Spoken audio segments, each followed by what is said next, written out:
Kung lumalabas ay Diyos ang Panginoong Jesucristo nung narito sa lupa at dati Diyos na nasa langit na nagkatawang tao, nung siya namatay at bilong binuhay ng Diyos, umakyat sa langit, naluklok sa kanan ng Diyos, ano ngayon ang Kristo nung siya'y nasa kanan ng Diyos? O, pakinggan mo, pareho sila ng grado. 111. Sinabi ng Panginoon sa aking Panginoon, umupo ka sa aking kanan. Ayun, sabi ni David, sinabi ika nung Panginoon sa aking Panginoon. Ilan ang Panginoon? Isang Panginoon na nagsabi at isang Panginoon na pinagsabihan.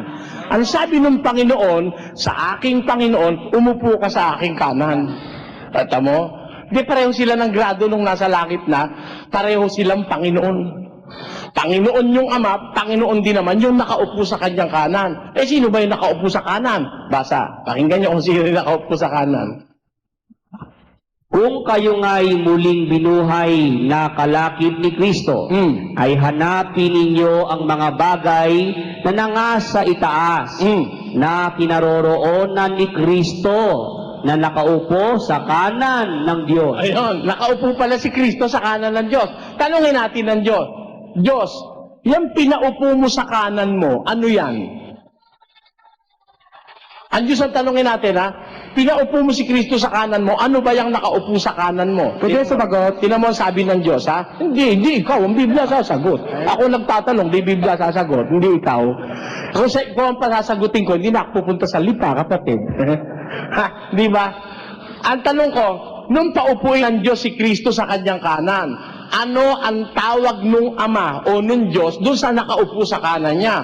1:8 ng Ebreo. Ngunit tungkol sa anak ay sinasabi. Tungkol sa anak, sinasabi, ang nagsasabi yung Ama. Ano sabi nung Ama sa anak?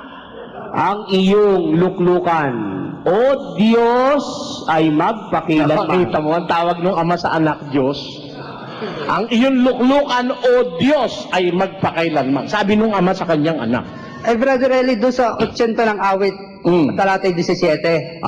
Ang sabi na nasa kanan daw ng Diyos, babasahin ko, mapatungnawa ang iyong kamay sa tao na iyong kinakanan. Ayun. Sino yon? Ang nasa kanan daw ho ng Diyos ay hindi Diyos at tao. Ano kapatid? Walang ganun ang nabasa mo. Basahin ko ulit. Ulitin mo.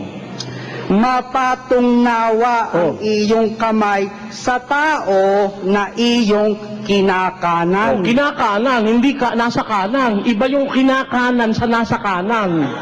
Huwag mong bibiglain. Ha? Huwag bibiglain. At saka yan, tao yan. Tao yan. Ano? At ang panalangin, mapatungnawa ang iyong kamay sa tao na iyong kinakanan. Hindi si Kristo yan. Kasi si Kristo, bago pumanik sa langit, pinatungan na ng kamay ng Diyos. Eh yan, hindi pa napapatungan eh. O, paano naman?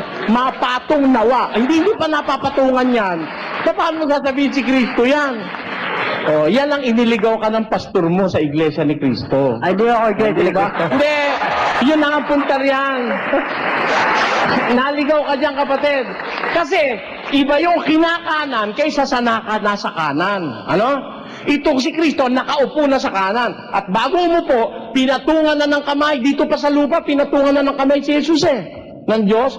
Eh yan, hindi pa napapatungan. Kaya ang panalangin, mapatong nawa ang iyong kamay. Hindi naman sinabing, napatong na ang kamay mo. Hindi. Kundi ang sabi, mapatong nawa ang iyong kamay sa tao na iyong kinakanan. Sa anak ng, kung itutuloy mo pa, no, nakasulat doon, sa anak ng tao na iyong pinalakas sa iyong sarili. Di ba yun ang nakasulat? O paano si Kristo yan? Hindi naman mahina si Kristo. Yan, pinalakas yan eh. Kita mo? Kaya nadaya ka riyan. Nadaya, hindi si Kristo yan. Eh, pinalakas ng Diyos yan eh. Eh, alam mo si Kristo, hindi kailangan palakasin ng Diyos. Malakas talaga yon. Alam mo kung ba't malakas yon? Basa, 1:24 ng unang Korinto. Ngunit sa kanila na mga tinawag, maging mga Hudyo at mga Griego, si Kristo ang kapangyarihan ng Diyos at ang karunungan ng Diyos. Si Kristo ang kapangyarihan ng Diyos. Jesus Christ is the power of God. O, kita mo, palalakasin ba ng Diyos eh? Yun na nga ang power of God na sinasabi ni Pablo. Eh, malakas nga yun eh. Eh, yung nasa 80-17 ng awit, mahina yan, kaya pinalakas ng Diyos yan. Alam mo kung sino yan, kapatid? Sino? Si David. Si David.